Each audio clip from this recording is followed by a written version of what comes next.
The new gentleman of the hour is Mr. Mueze Bawany. Mueze, thank you for joining us tonight.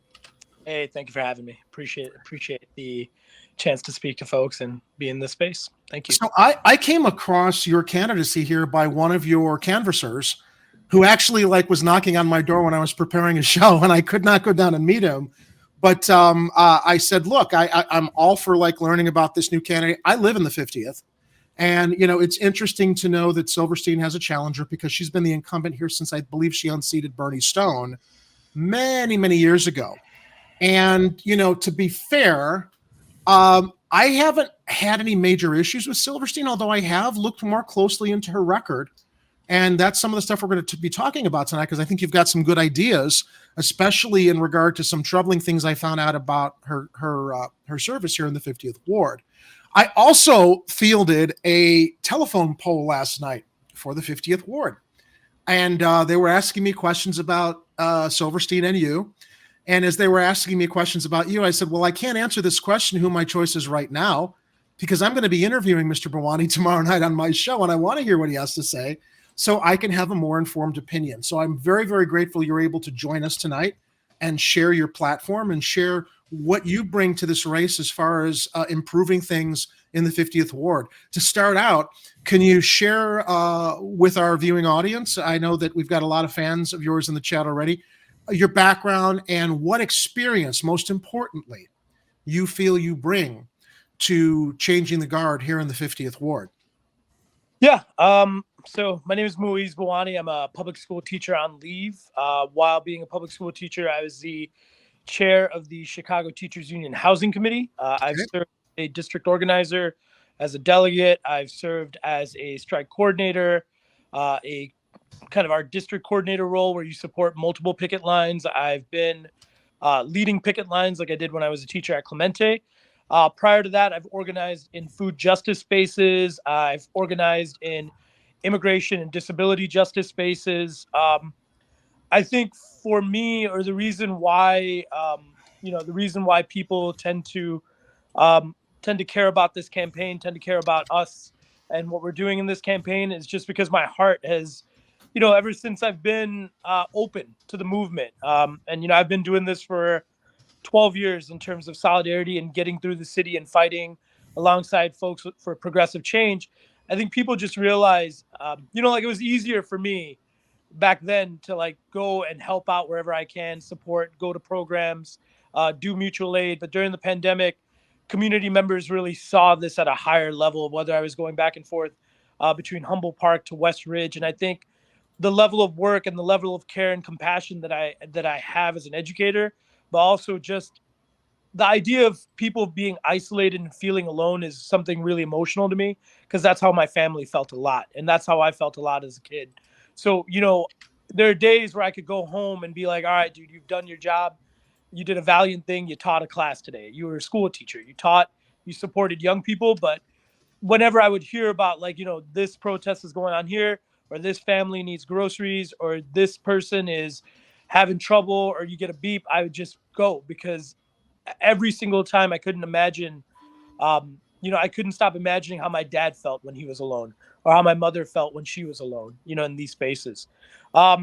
Beyond organizing and being involved and being an educator, I also sit on the Warren Park Advisory Council currently. I've also done my diligence in terms of supporting LSCs, being really in the background in terms of making sure that educators and families know their rights. So that extends to work around the Welcoming City Ordinance and the fight to make sure our schools were sanctuary schools and our city remains a sanctuary city. So in those legislative spaces or those organizing spaces, I have some background as well. So you live in the 50th, and your family has lived in the 50th. Yeah. So, and obviously, I don't think this, I constantly state that I'll just be blunt. A lot of people lean on identity politics. I don't think in this case, though, it's a bad thing, because you do really represent the culture of this community. I live up here. I live off of Western and Devon. And as we call it, the Pakistani Indian corridor, great cultural presence here in the ward, especially along this long stretch of business here. And I'm very grateful to see that a lot of progressive organizations, and that's perhaps where Alderperson Silverstein has kind of lost touch with some of the issues that you just addressed there. You are not only endorsed by Northside Democracy for America, you're also endorsed by the Girl, I Guess voting guide, and she vets a lot of progressive candidates across the city, and that's a good sign. What inspired you? What specifically did you see in Alderperson Silverstein's tenure here as alderwoman that inspired you to say we need to make a change here? I mean, we know. I looked into it. And I understand there was a scandal regarding transparency with the library sale in the ward, and she voted against the homeless referendum, not the recent one, but the last one. So these are two major topics that I thought they're problematic. And I also want to be fair, though. I've never had a problem with her as alderperson because I have seen her engaged in the ward, coming out when we have storms, doing street cleanup and stuff. However, those two issues that I looked into and feel are troubling have kind of, changed some of my opinion about her. So I think it's important to know, all of us as a candidate, what do you really see that's most problematic as a resident in the ward that inspire you to say things have got to change and I'm the person to do it? Yeah, I mean, I think, years and years, I caught a little bit about the NDFA portion, but I think, we've been living in a city where machine politics has dominated, right? And I think that for many of us, we've also kind of internalized the fact that unless it's an O'Connor or Burke, that, unless you're indicted, right, you're fine. It's like you get away with things. Right. Yeah. It's like the jokes my dad would make about governor. As long as when JB was elected, my dad was like, as long as he doesn't go to jail, he's already better than everybody else, right? It's a really low bar too. Extremely low bar. I think the reality is, I'm not a politician. I'm a school teacher. I love school. I love school. Schools are the reason why I exist and why my story is possible. In the same capacity, I'm somebody who's worked his entire life because I've struggled to get to the point of teaching. I started teaching 6 years ago. So at the same time, teaching also gave me healthcare, right? For example. So when people were asking me to run, I was like, man, you don't understand. I got healthcare and I realized hypertension runs in my family. I realized all these things about just not taking care of myself, right? And I just, it's hard. And more importantly, I love teaching. We always make this joke on the campaign that there's nothing that can scare me in this election, in city council. I'm a school teacher. I get roasted by CPS kids every day, right? They prepare you for this and beyond. I think the heart of what I feel is that during the pandemic, I just witnessed so much of the indignities that people have to live through. They're there. But I think just like with people being unhoused in our community, we do our best just not to see it, even though we know 65K, as the Bring Chicago Home Coalition says, need a place to stay, right?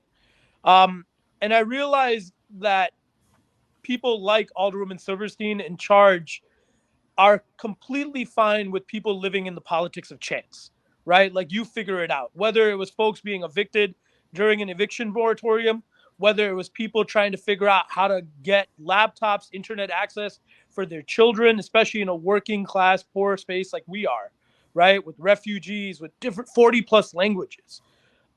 There's a special type, the way you've described, our neighborhood is so vibrant, but that type of vibrancy deserves to be honored and loved and cared and garnered and protected, right?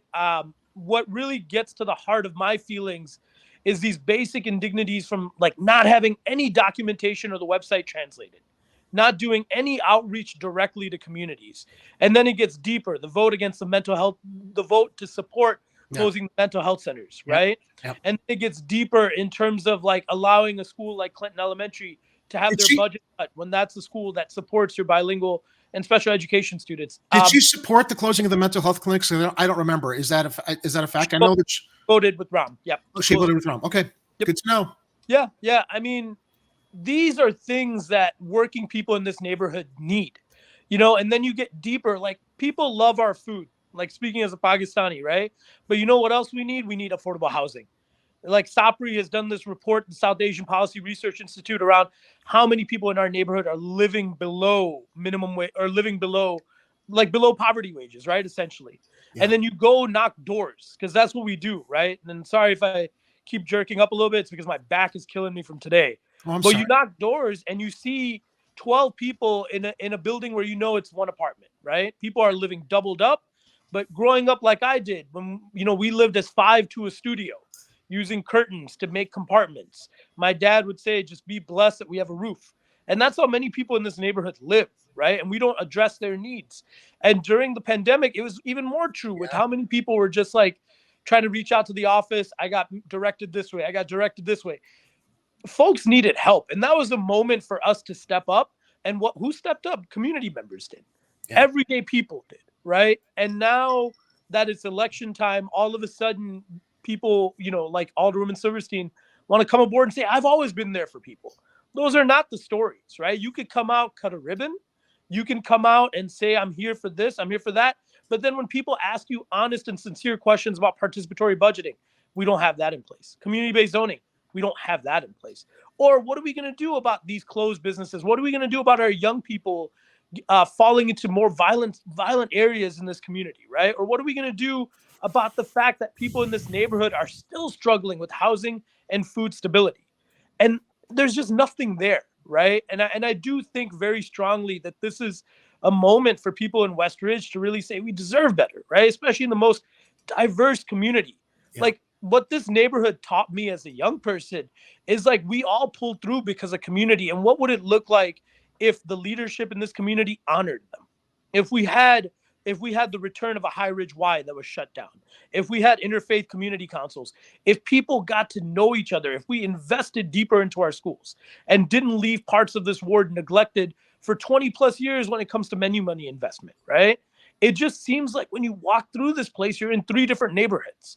And people get along because they understand and really, really understand and know the empathy of it all and understand what people are going through. And I feel like that's how I grew up with Nigerian aunties and uncles, how I grew up with people in the community who were from like refugees from Kosovo, or like my Somali best friends, or that we would hoop at Greenbrier with the Orthodox folks across the street from Clinton, right? We grew up because there's this intense empathy and desire to get along.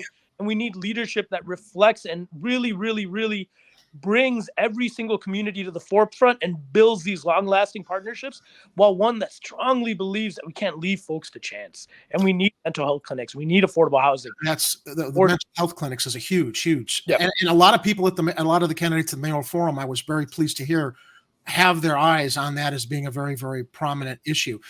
Also living in the 50th ward here, I just kind of on a side note, I'm just reminded of a conversation I had with a friend of mine many, many years ago, because my grandmother used to live in this building I live in now. And it was predominantly, it was a Greek and Orthodox Jew neighborhood. And now it's a lot of Pakistani and Indian people moved into the neighborhood. And we've referred to this as, gratefully, as like Chicago's mini Gaza Strip. If the Jewish people and the Muslim people can get along here, we know it's possible worldwide. And that speaks to what you were just commenting about community, right? Everybody gets along, everybody helps each other from all factions because of that diversity. And it's really, really very, encouraging to see. So. Yeah, no, I appreciate that. Yeah. So I wanted to go into, I have the page up regarding your issues. Let me bring that up here, and I can also kind of, maybe we can go through, and I'm not going to completely bogart the conversation, guys. I do want you guys to be involved with asking Mueze some questions also, but really quickly, let's go over some of the issues as stated on your website. We've got community safety, economic justice, immigrants justice, ward democracy, climate justice, and strong public services. Do you want to maybe speak briefly to each of these, one by one, just maybe give a little cliff note regarding each topic that we can then open up for, more conversation with Kit and Ed? Yeah, absolutely. So, our big four. What's lacking in community safety here, do you see? Maybe that we can open that up to talk about your platform. Yeah, I think community safety is holistic, right? At the heart of this, I think, time tested in every society, in every part of the world, and especially looking during the pandemic, right? When we saw the extension of the child tax credit and how that reduced poverty in half, right? Like any crime reduction has to come with poverty reduction. And that at the heart of what I believe is like, you can't see public safety without holistically seeing what's going on in our neighborhoods and our society. Proactive solutions. Right. And one of my students said this very gracefully. And you have to understand, as a public school teacher, you learn very early the realities on the ground, right? Like in the third week of school, a student said, Mr. Bawany, you keep giving me homework, bro, but I don't have a home, right? And it became this thing that motivated a lot of my work in the housing committee. How are we going to be given homework when young people don't have homes? But like at a deeper level, a student said this during summer school, and I love teaching summer school because I really spend time with folks who, it's a lot of young people who don't have a positive perception of school, and they're in summer school and it's difficult. And I remember this young person said to me, like, Bawany, there's a number to call when you want somebody dragged away, but there isn't a number to call when you're starving, right? Right. Oh And my God, that's such a strong point. True. I refuse in every single way for anybody to tell us that one of the richest cities in the world can't come up with solutions to hunger, to housing. We know they can. They've got the money for it. We know Chicago. Exactly. Amen. So, when we look at public safety, I think one deeply, what are we doing for our young people? We have parks in this neighborhood where the hoops have been taken down. We have a school called Mosaic, which used to be called Boone, where, on any given day during a warm day, like you have 9 teams waiting to play basketball. Like that's an overburdened basketball court. And this is where some of the arguments come up when you talk to community members and educators from the area. Or you go to Warren Park and you don't sometimes see programs for young people from 14 to 17. This is a neighborhood where 1 out of 5 people are between the ages of 5 to 19. What are we doing for them? Right? Like we've closed the High Ridge Y. We had an opportunity, and with all due love and respect to Fora, I'm glad Fora has the old library, but what could that have been to all the young people in this neighborhood as a space? And Fora is going to do their best, but what could it have been as a space for everyone? Right? I was shocked to discover a library needed to shut down in the neighborhood. We need more. Yeah. We need to keep. Why did it? I don't know the particulars of why it closed down. And Fora took over. Now, also to be fair, although Alderwoman Silverstein should have been very, very forward in that I guess she had a business association affiliation with the entity that wanted to buy that undervalued library. It was with the intention of, I guess, providing disability support, but she should have been transparent about the fact she was on that board. That's where it gets hinky. It's like you can't hide, oh, it's a good thing, and then forget to mention that you might potentially benefit as a public as a public servant. Yeah, I mean, with anything, the more transparency, the better, right? Yep. You want to always be open, especially when you're in a position of this power. So I just, from the onset, not being open is just a mistake. No alderman should be avoiding transparency. Absolutely. So seeing that public safety is holistic and seeing about, what are the programs we're offering in school? How are we supporting young people, even though we don't have high schools in this area or under the 50th ward, but thinking deeply as a city about, how many years do we stay in touch with our young people after they graduate to see how life is going? Do you have a job? Are you in college? Do you need help getting into a trade?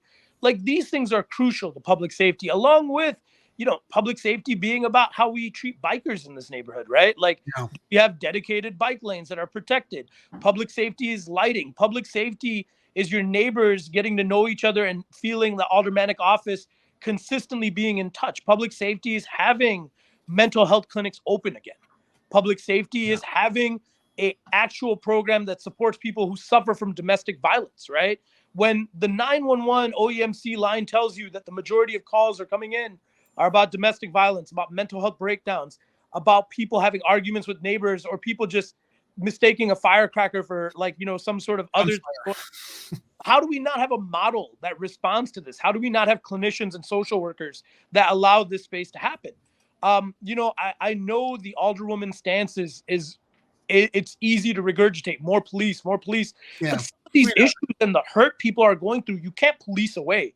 No, If you want to be pragmatic about it, we've had the lowest numbers of people graduating the academy. We have all these openings. Why would you not support something like treatment, not trauma? Why would you not support ordinances that allow different methods to respond to issues in our neighborhoods so the police can worry about things that neighbors have uplifted in our door knocking, right? Catalytic converters, the shootings that have been happening, right? Even that's being pragmatic rather than saying police, because public safety as a whole, public safety is when our young people don't know where to go. When people in this community who have left genocide, some of the most horrendous situations, don't have access to free public quality mental health care, right? Like those things are deeply important to me. And that's the crux of our public safety. It's this belief of, one, we need policies like Bring Chicago Home. You can't, people are not living in tents in parks because they want to, and it's glorious. It's because they don't have any other options, right? And that's a failure of society. Same as my student called out the fact that there are hungry children, unhoused children in our society. So these policy failures have done an extensive amount of harm to our public safety.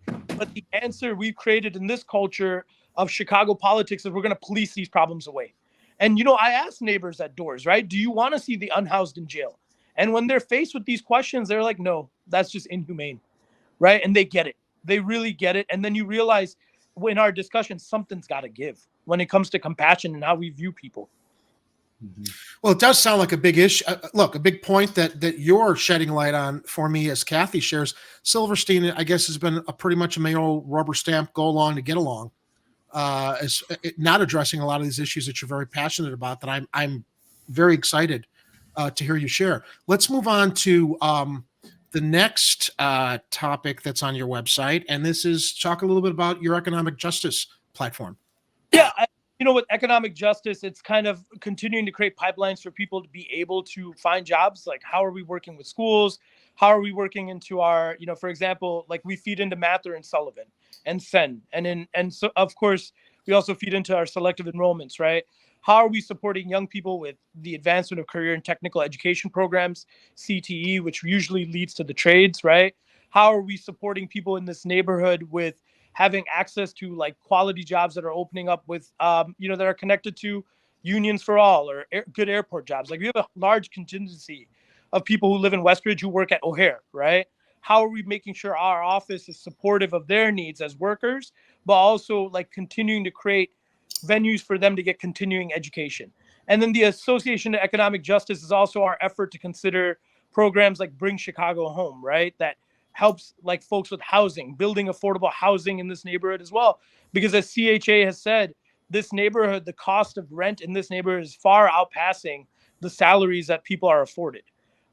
Those are some of the tiers of our economic justice, but we've even dove in like really heavily into programs such as making CTA free for students and elders, right? Also helps us. Yep. Also helps us economically, right? Fighting for that fight helps us economically, but also environmentally, right? To get more cars off of the road and allow people mobility. Economic justice also extends tangentially to our belief in like plowing the sidewalks, right? There's a lot of people in these neighborhoods who are trying to get to work who don't have transportation that is an individual car. And it creates jobs to plow the sidewalk. It creates a ton of jobs too. So, these are parts of our economic justice plan, but also, people have opened up, right? One of the heartbreaking things about sometimes being in Westridge is when you go to a restaurant and waiters tell you not to tip, right? Like not to tip on card. That happens here? Wow. Yeah, it's been one of those things that we did a meet and greet and we did some, discussions with people who work as wage workers and restaurant workers. And it was something that was coming up immensely. So, there was a sister here who told me, I really hope your office becomes one where you like help us and open up for our needs when it comes to slum landlords and also wage garnishing, right? Like these things, protecting people in these spaces too is something deeply crucial and important to us. Very fair. Ward democracy is another point on your website here. Talk about, I think this also speaks to what you were talking about, transparency and having forums to listen to residents in the community and really keep an open door bridge with you and what leadership in the ward would provide. Yeah, no, that's what's up. I mean, I love ward democracy because I'll tell you, it would be heartbreaking to me if we win and then 4 years later we lose to the machine. And the way you stop the machine is you do ward democracy, right? I think, I always talk about Medicare for all, right? One of the big, like in the United Kingdom, there was that effort to strip away healthcare, but the fact that people had it made them fight, fight really hard. Yeah. And the reason why the right in this country will not concede and some of the center about Medicare for all is because once we get our hands on it, we're going to fight like hell. That's right. We're never going to let it go. Never going to let it go. Never let it go. And people don't realize, because we've been brainwashed all our lives in this system, to not understand that healthcare is not a privilege. It is a right, as other countries have demonstrated. But it's we're all for making money and supporting ourselves, but this capitalist system is absolutely rancid and corrupt. It only serves those who have control over it. And, in this case, it's the insurance and the pharmaceutical companies, right? And people don't understand that, we're all one, what's the expression? We're one tragedy away from medical bankruptcy. And no one should be in that position where, anyway, I didn't mean to, but back to your point. Go ahead. No, that's honestly, I love it. Like, listen, I think being in spaces and being aligned with how we believe and how we see human beings, you ain't got to apologize. You give me a lot of love too and heart there. So I think with ward democracy, I see it very similarly, right? What happens when you give democracy back to folks? What happens when people get to decide what we do with our menu money? What happens when we have zoning advisory councils to slow down, any encroachment of gentrification or slow down like the retailification versus people putting their livelihoods into small businesses, right? Making sure we support them. What happens when the ward office becomes home for a youth council? When our young people make decisions on things, right? What happens when you build interfaith community efforts? The whole purpose of ward democracy is to really, really, for me, one, is to obviously expand transparency, accountability, and accessibility. But two, it is also to give people what everything my dad believes about this country, right? Give people the power back.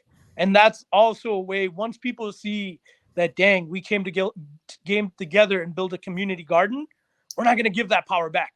Or that we created programs for our young people, we're not giving that power back. Or when neighbors are talking to neighbors about issues important to them, we're not giving that power back. So that's what I believe about ward democracy. That we actually live up to the ideals we were told this country represents, that we, as critical thinkers growing up, recognize, we've basically been fed lies because it's not actually in action with those who are at the top controlling things, pitting us against each other. Let's go into, I think you've kind of covered some of the points with strong public services. Yeah. There's always an overlap, but making sure we see ward services as something closely tied to dignity. People work hard, right? And you deserve, if you're a pothole is not a small thing. Oh, right? Like, especially the big ones. Yep. Right? And it's not, and people sometimes say to me like, hey man, why you go really hard about this stuff, but I just want my pothole fixed. I'm like, yeah, but you deserve dignity. You work hard as heck, right? I was around working people my entire life. And like when my dad would come home and he'd be like, man, we still haven't had a garbage can replaced, right?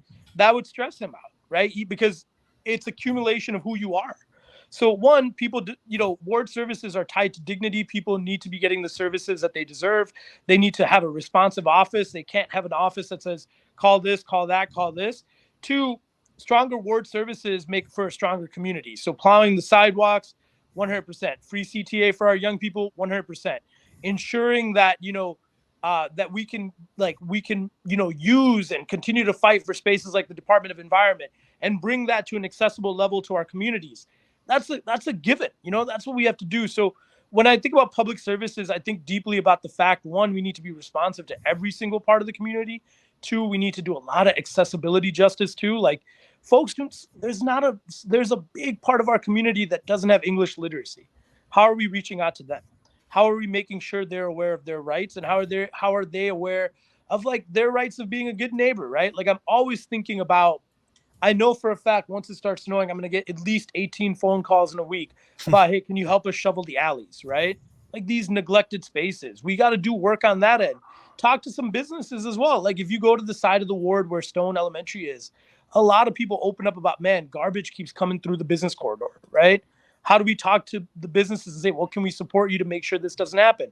Or how do we even come up with community agreements or community-based agreements to make sure we're being good neighbors? And how does the office turn that into a public services like effort to make that, something needed? Like if you need a bigger garbage can, right? We got to work on that together. So I think all of it is tied. I'm a big believer in that these public services speak to folks' dignity, and they should be extended, especially when we think about folks with disabilities, our elders, and our young folks too. Two more topics on your platform. Immigrants, justices, next to last. Talk a little bit about that with us. Yeah, I got a follow-up question too. Oh, okay. Let Kit go first. I don't want him to lose his thought. Go ahead, Kit. Well, no. Obviously, there's an importance about immigrant justice. So here's the thing. Now, again, it's to be determined what the current situation is happening there. But in 2018, we covered, Hardlands Media in particular, the fact that the Gary Chicago International Airport was a hub and location in which non-violent migrants were being deported out of. Now, again, the specific around this time era, obviously Trump was president, and Rahm Emanuel greatly prided that Chicago was a sanctuary city. Now, when Lightfoot has too, even though she's, you know, put all these migrants from Texas into warming shelters and parks instead of all the vacant buildings across the city. Yeah, and also areas outside of Chicago too. Yeah. So the thing is, and when we covered this in 2018, the buses, thanks by the activists and organizers, the buses were that were going to load the amount of migrants on the planes, who, mind you, would be climbing up the stairs chained like animals. Those buses were rerouted away. However, they, instead of going through Gary Chicago National Airport, they went through O'Hare Airport. So that means these buses went through Chicago as a sanctuary city at the time to O'Hare. So what I want to say is, in light of the situation that's going on with migrants, especially those that have been sent to people like areas like Martha's Vineyard and here in Chicago as well, as a potential alderman, what are you prepared to do to really make sure that many of these migrants will be taken care of, and at the same time too, they won't be deported away in a way that we've seen other previous mayors dismiss them, like Rahm Emanuel and Lightfoot? Yeah, no, I mean, pathway to citizenship. I think, you know, this is one of those moments. I mean, one, I want to say I'm disgusted that, you know, the governor of Texas and any of the folks on the right who use human beings as political football. In a way, it was really this watershed moment during this time because, you know, CTU responded because a lot of the folks that are coming are also young people, right, in our communities that are going to need our schools. And we fought hard in the 2019 strike to make our schools welcoming schools, right, and schools that were safe schools too for our newcomers. I think, but this moment also really called out people who can say on words like, yes, we support, and, you know, human beings should not go through these indignities like they've gone through in these red states. We had a chance, right, to really show the world what we could do in this case. And I still think there's an opportunity there. We had neighbors come in from Venezuela who were put in the old library, right? And then one of our organizers happened to like see that, you know, during a smoke break, just walked by and asked, how are you doing? Is everything okay? Right. And we were able to hear from them what they needed because winter is a climate they're not used to. We organized like a drive to get jackets, specific shoe sizes, specific needs when it comes to warming. And then also now, since we've been connected, every Sunday we make breakfast and arepas for these newcomers, right? But they're no longer in West Ridge. They're now in University Village at a hostel. But like this moment and these discussions we've had, one, we should not be transitionary space for people and following these inhumane things of just shipping people back. Well, let's also speak to specifically in the ward, because you know, topically focused on the ward. Apparently there've been ICE raids here, and I'm reading in your Immigrants Justice. I wasn't aware that there were a lot of ICE raids in Westridge. So if we focus locally on the 50th ward regarding your immigration justice platform. Yeah, I mean, we had some reports. So, you know, I tracked really a lot of the work of some neighbors in Albany Park. They had something called the Albany Park Defense Network, where people were being alerted as to when ICE was present in the neighborhood. Wow. This is going on in Westridge as well. Like I was hearing from, you know, friends and relatives in the area, and you would try to get to certain areas to see what we could figure out, how we could support. But like, you know, if you're a city that says you're a sanctuary city, if your neighborhood like ours, which has been the Ellis Island of Chicago, right? Like, communities have come here from all over. We have members now from Rohingya, Syrian, Afghan spaces as well as part of the newer communities that have come in through West Ridge. You cannot have ICE going through this neighborhood. So like as an alderman, one, at a legislative level, I will make sure that any of our authority systems are not ever working with ICE. Two, I will make sure the mayor and all the community groups that are involved and stakeholders will never allow ICE here. But three, if we got to organize like we did, or like we saw in Albany Park, we'll make sure there's a community-based network of people informing each other. And that if we're using religious spaces, churches, mosques, synagogues, temples, that working with faith leaders to make sure people have sanctuary and are protected, right? And especially our schools as well. That's the level I'm willing to fight for our newcomers in this. And then we need to work at the federal level to make sure that there are programs that, one, support people in terms of housing, but two, also put people on the pathway of citizenship. I don't, you know, I think a lot about what we saw in Europe, right? And I remember one of the poets saying, no one puts their child in turbulent waters if the land isn't safe. No one makes the journey up here if they haven't really completely lost the reality that there's nothing for them in their home, right? And I refuse to let the humanity taken from these situations, because the right wing is so good at making us think that this is going to become something that we're gonna regret because people are against each other. apparently violent, right? It's disgusting. And you meet folks, and when you meet folks, like when we drop off food or when we dropped off supplies, you understand these are people who've really gone through the worst situation, and all they want is everything our parents and we want for ourselves: safety and somewhere to call home. And that's how we need to fight as an office. Ed, did you want to share? I sound like one of you were going to share something. I don't have anything to add because he says all the things that we talk about basically every week on Chicago Corner in one way or another. It's, you know, we talk. I mean, we were talking. I mean, welcome to the 17 new migrants that I just read about in the news. So I guess, you know, hope you're being safe. Hope someone is looking out for you. And I just, you know, I see these things. It's like he's talking about community and he's talking about all these other things, and I'm like, yeah, these are this is stuff we have in the Chicago Corner Manifesto. This is stuff that we've accumulated, that I've accumulated and compiled into that document because of the time I've spent watching and being on Chicago Corner. Yeah. So it's refreshing to know that we have candidates who are like-minded in a lot of ways. Let's talk about the last platform on your website, Mueze, climate justice as it relates to the 50th Ward. You want to share a little bit about your vision with that? Yeah, I mean, you know, at the heart of this, I think about this a lot because, you know, you heard of, I hope people have heard of the flooding that happened in Pakistan, the catastrophic level. Oh, God, yeah.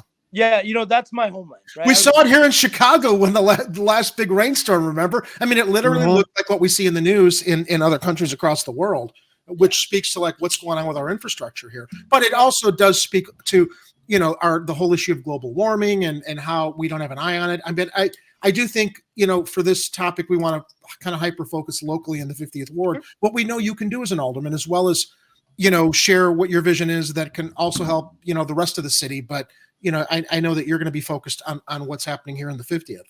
Yeah, absolutely. And I speak this as a prefacing of just, you know, people would ask, like, the 50th Ward, environmental justice, because, you know, like my brother Oscar Sanchez, who's running on the southeast side in the 10th Ward, right? Like, that's been an issue that's been more front and center around environmental justice, right? And like environmental racism and the creation of these sacrifice zones.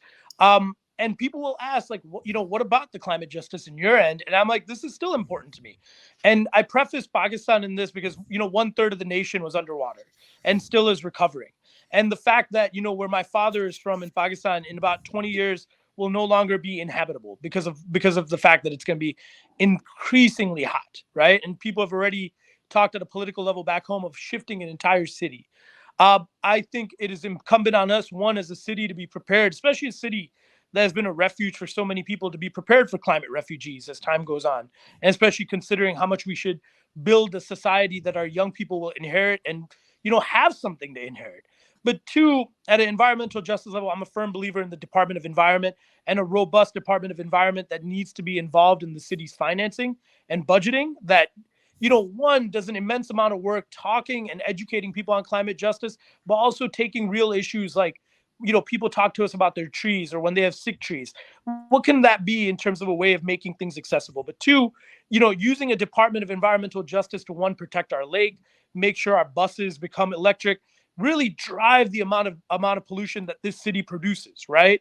In thinking of simple and creative solutions that's encouraging different modes of transportation, working with CTA to make sure that public transportation is, one, robust, incredibly accessible, and it is one that has a fleet of electric vehicles in the future, right? I think some of these are the crux of our works. I think the bigger ad as well, that where we become really, really thinking ahead and thinking about, one, a city that cares about the world, but two, also, how does Chicago prepare for, you know, the exodus of folks from different countries that are suffering because of the United States and other nations' footprint? Mueze, I have to tell you, I hope that other progressive candidates across the city find this and follow the template that you provide for a really comprehensive and solution-based progressive platform, because I wish I could get on the phone with the lady who called me with the polling last night, because now that I know what you stand for, I'm sold.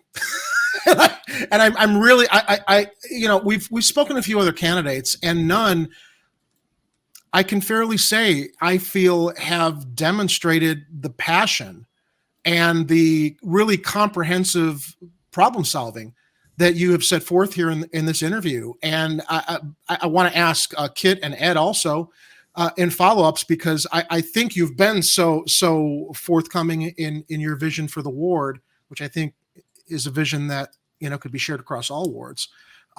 Anything else that you want to add before I pass it to Kit and Ed with maybe some of their follow-ups? Yeah. At the heart of this is that, I want people to know immensely about, to know me, you got to know my story. And, we're a working class family. My father was a taxi driver. My mom was a restaurant worker. We were evicted 3 times as I was young. The first time being so, you don't understand these things, right? I thought my mom put the furniture out there because she was visual. She was always so visual. And I'm like, maybe she's rearranging, right? Or maybe we're partying in the front lawn. And then you see, like, when your father shows up, just consoling your mother, because it just feels like that they've failed you, right? I am someone, and I say this and I mean this immensely, I'm someone that came from people who were perceived as no one. And that makes me fight hard as hell for everyone. And that's what this campaign's ethos is about. I love your passion, brother. Kit. All right. So obviously there is a homelessness crisis here in this city. Every time I'm driving out there, from going to the studio to doing work here and so much more abroad and helping out clients, I'm seeing it get worse and worse. Now, there is a potential chance for you to become a brand new alderman that the city desperately needs.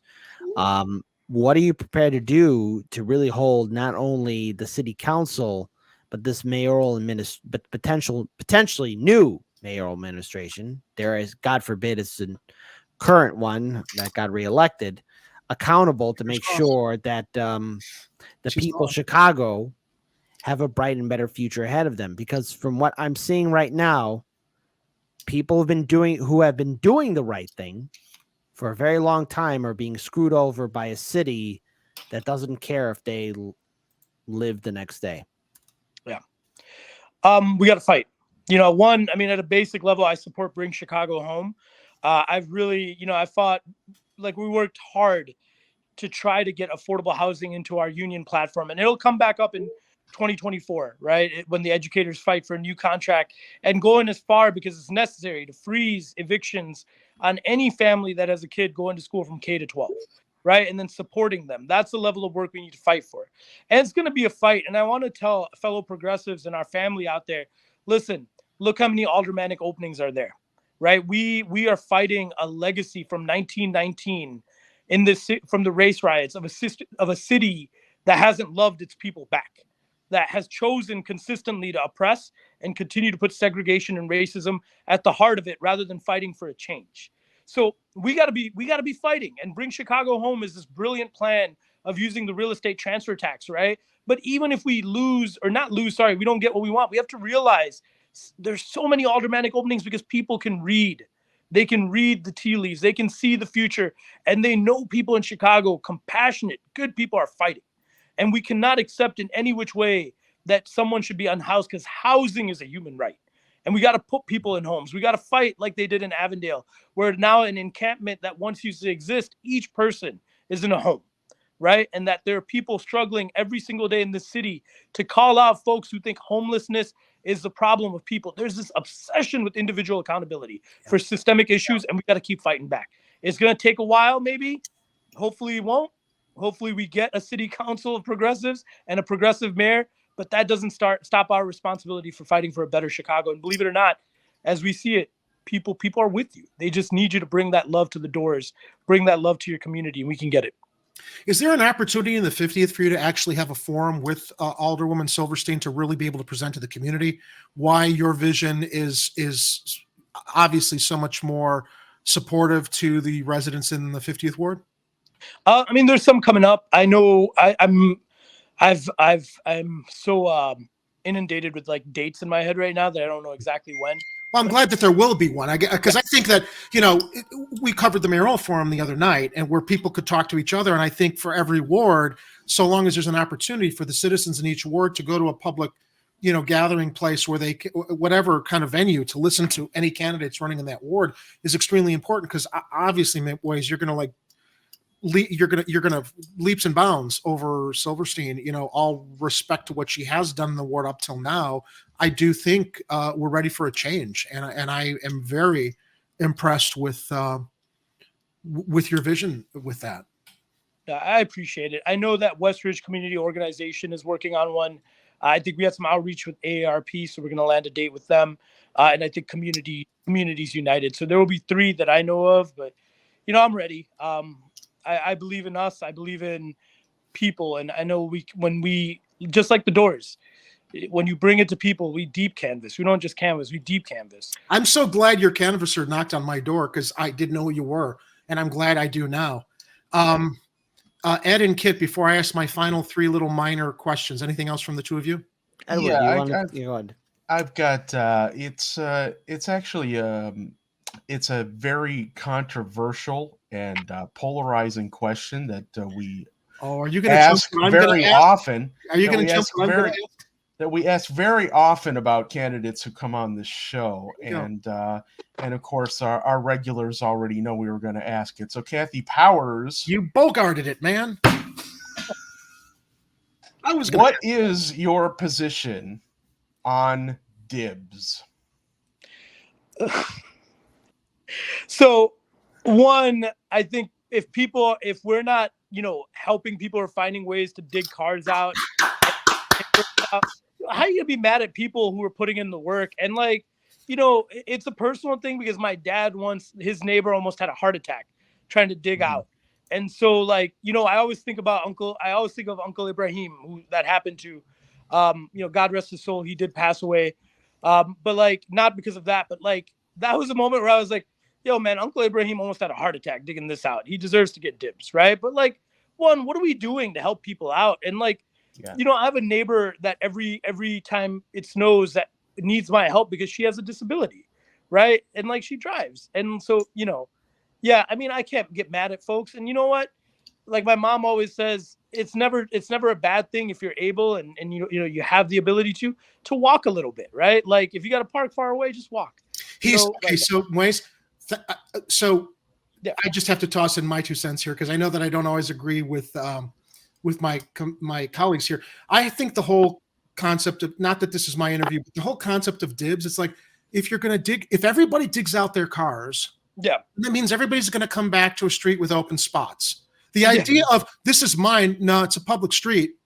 And great, you had to dig your car out, but in the time that you're gone all day long, if there's a disabled person or a senior citizen who needs a spot while you're gone, you have no fucking right, forgive my language, to put a cone there or a lawn chair or statues from a nativity scene after Christmas. I saw one dibs, baby Jesus in his manger whisked their dibs. Hilarious. It's about community and outreach. Actually, Lori Lightfoot stand up would be funny too. But no, I think that you would want to park there with Lightfoot staring at you, though. Yeah, I think your response is even handed to really covering both sides of it. And I think that too many people in the efforts they make to dig out their spot are a little bit selfish and not realizing there are other people in the neighborhood that might be able to use that spot while they're gone all day long that don't have the ability to dig it out. And again, it's a public street. Everybody digs out their spot. All the spots are open when they get back. Yeah. I mean, and at a deeper level, these are things that I care about in the sense of how are we analyzing where our people are, where our elders are, where are people with disabilities, just like I feel about, what we're doing with speed bumps, right? We have to really do an acknowledgement of the density of where our young folks are, right? How do you not spend time as an alderman to understand where your young folks are, where your elders are, and what are we doing in terms of policy to take care of them, right? I agree, we all should dig it out, right? But what is our responsibility in this to also make sure?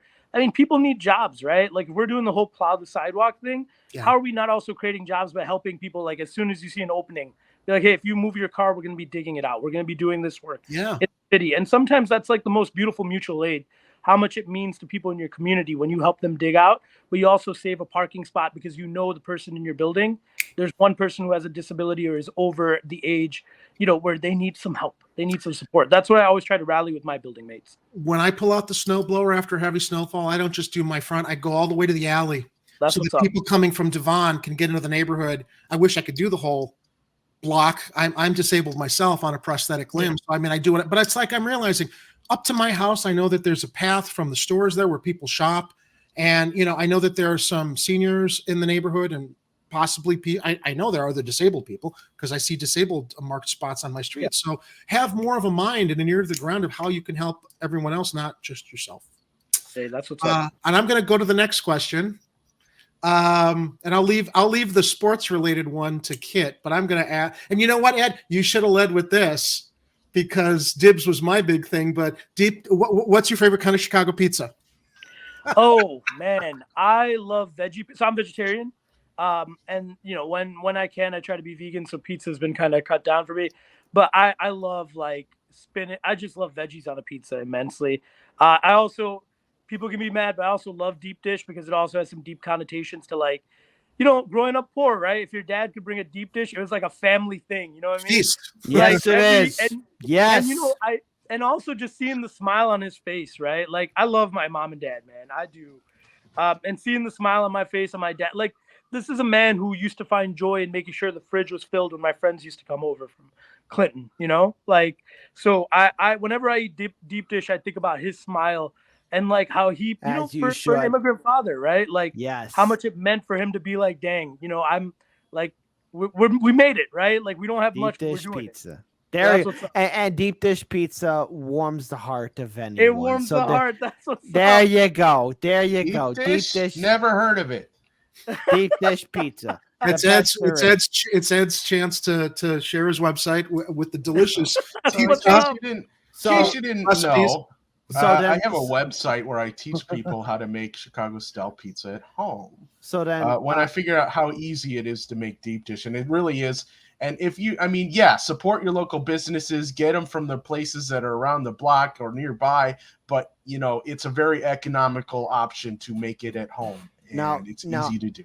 Okay, now you're walking into the final round here, Moise. Yeah, walking on the final round. So this is the big one. So this is the real fire. Yeah, the real landmine. And I do want to apologize, because Jerry and Edward they smile at it because hey, this is the landmine question asked. This is the pressing question that faces all Chicagoans. Mm-hmm. And the thing is, as an Aldermanic candidate, you're going to have to answer this, and everyone. I will have to share it with them, and I don't apologize at all for wording this question out to you, and I hope that you will address this question as serious as possible.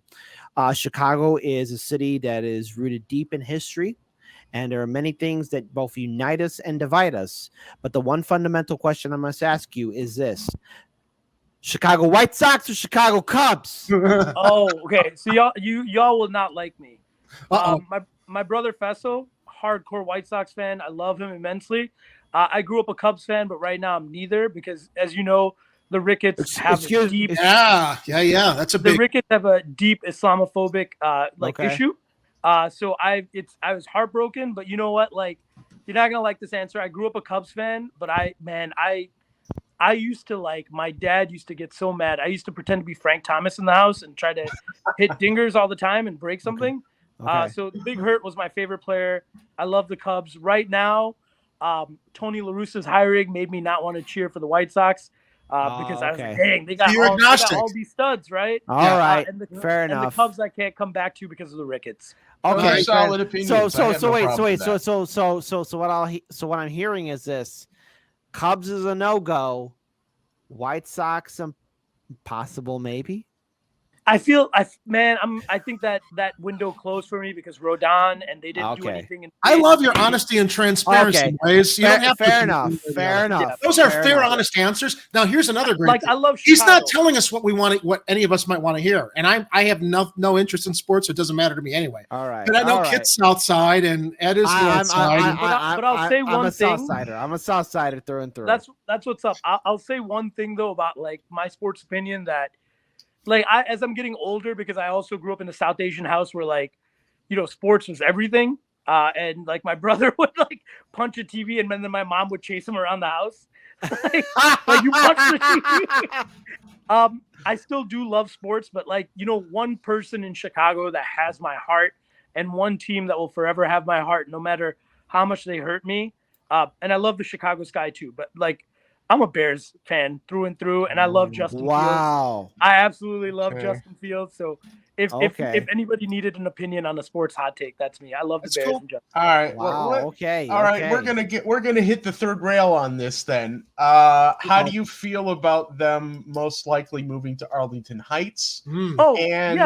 If they do, would you prefer they remain the Chicago Bears, or should they be required to change their name to the Arlington Heights Bears? Yeah, they have to change the name. They have to change the name. They can't They can't keep our name. They can't keep our name. They can't keep our name. I want to say this. I am against. So when we're here fighting for everybody to have a home, and Lori's like, "Hey, I'm gonna give you $2 billion to stay." In Soldier Field. Oh, well, you got $2 billion for the Bears, but you don't got $2 billion for everybody sleeping in tents or under bridges. Right. Bitch. I was like, get out, man. Send them to Arlington Heights. The name doesn't matter. Now that I know we have $2 billion, let's put everybody in a home. All right. Very good. They can go Very good. Great question. They can go change the name, go do your thing. What's up? And then the follow-up to that is, okay, once Soldier Field is vacated, what would you recommend as a use for that place? Oh man, community space for everybody. Get in there. All right. Do what you need to. Use it for concerts. We could give it to the soccer teams that are being given CHA land. We can give it to the soccer teams that are being given CHA land. That's not going to Get that land back, man, from the CHA folks. I mean, like, get all of our land back. Let that be the community venue for concerts. I love high school football immensely. I got to coach high school football for a bit. Let the high school kids play there, right? It's a huge honor. Let young people have more beautiful experiences. Do more programs for young people out there, but let it be a community space. I think the fact that people can walk downtown and they go to all these different venues, like I would love to just stop at Soldier Field, right? And like sit in the stands, like with my family, hang out amongst people in the community. Maybe there's evening theater going on. Let's make it a communal space. Let it be one that helps us bring a city together. So not a NASCAR track then? No, absolutely not. We gotta save the environment. We can go another hour on NASCAR, but we won't. Nah, absolutely not. I am dreading that day when that NASCAR race happens, because honestly, I really hope nothing bad happens, but I could see some kind of disaster going down. Kid, that's what it's all about. People go to these races to watch collisions, and that's what I know. But here's the thing: there are arenas, Jerry, that are designed for that. This is the city of Chicago, where it's not designed for it. And Lakeshore Drive, especially, we all know that corner. The Chicago people know what I'm talking about. That area by Lakeshore Drive where, hey, slow down, 30 miles an hour. Yes. That area is like the recipe for a freaking disaster, Jerry. Dude, you're preaching to the choir. We know our streets in the city are not designed for this, but we also know that Lightfoot is distracting people with NASCAR, with the casinos, with trying to keep the Bears here. We know Chicago's not broke. We know everybody needs help. We know she's not opening up the TIF funds to distribute equitably across all neighborhoods for proactive, preventative solutions and restorative justice. This is why she's got to go. Look, we've kept you long enough, although I'm very, very grateful you spent so much time with us being comprehensive about your solutions and your platform. And as I said, we come into these conversations and interviews wanting to be objective and ask, fair, maybe tough questions. And I think that you've performed. No, not performed. It was not performative. You've responded magnificently. So everybody, please make sure to visit Mueze's website. It is Mueze 450, as you can see down there. We hope to have you on again in the future. In the meantime, I'm definitely going to subclip this interview so it stands along on its own on our YouTube channel, and I'll send you the link so that you can also share it on your social media. It's been a real pleasure. I'm glad I had the opportunity to discover you and your candidacy in my ward. Yeah, it's been an honor. Thank you all for the space, and hopefully we can talk again, and appreciate you all the time. Our pleasure. Thank you. Thank you. See y'all. Good night.